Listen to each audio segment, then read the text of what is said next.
দৈনিক ইত্তেফাক। শহীদ মিনারে সর্বস্তরের মানুষের শ্রদ্ধা নিবেদন। ঈদের আগে কিছু ইমাম সম্মানী ভাতা পাবেন, প্রধানমন্ত্রীর সভাপতিত্বে সভায় সিদ্ধান্ত। মার্চের দ্বিতীয় সপ্তাহে সংসদ অধিবেশন। স্পিকার, ডেপুটি স্পিকার কে হচ্ছেন তা নিয়ে কৌতূহল। ইউনূস সরকারের করা সব অধ্যাদেশ সংসদে উত্থাপন করতে হবে প্রথম অধিবেশনেই। আগামী 12 মার্চ বা এর 2-1 দিন আগে সংসদের প্রথম অধিবেশন বসবে, বললেন স্বরাষ্ট্রমন্ত্রী। এলডিসি থেকে উত্তরণের সময় পেছানোর আবেদন পর্যালোচনা করবে জাতিসংঘ। সোমবার থেকে 5 দিনব্যাপী বৈঠক হবে নিউ ইয়র্কে। কুষ্টিয়ায় গ্যাস সিলিন্ডারবাহী লবির সঙ্গে সিএনজির সংঘর্ষ, নিহত 5। সাতক্ষীরা, মৌলভীবাজার, ঝিনাইদহে দুর্ঘটনায় আরও 6 জনের মৃত্যু।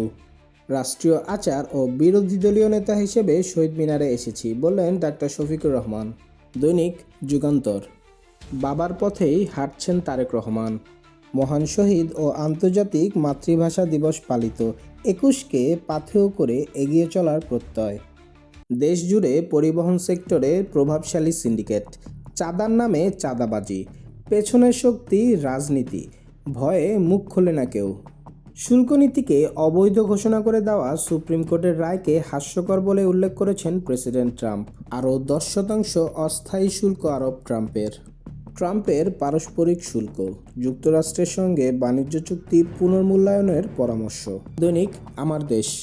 ফারাক্কা দিল্লির কূটনৈতিক অস্ত্র নাকি ঢাকার সার্বভৌমত্বের লড়াই? শপথের প্রয়োজন নেই, সংসদে বসা মাত্রই হ্যাঁ কার্যকর হবে, লক্ষ্মীপুরে পানি সম্পদ মন্ত্রী। প্রেস ক্লাবে আওয়ামীপন্থী সাংবাদিকদের শোডাউন। প্রথা ভেঙে ভাষা শহীদদের জন্য প্রধানমন্ত্রীর দোয়া।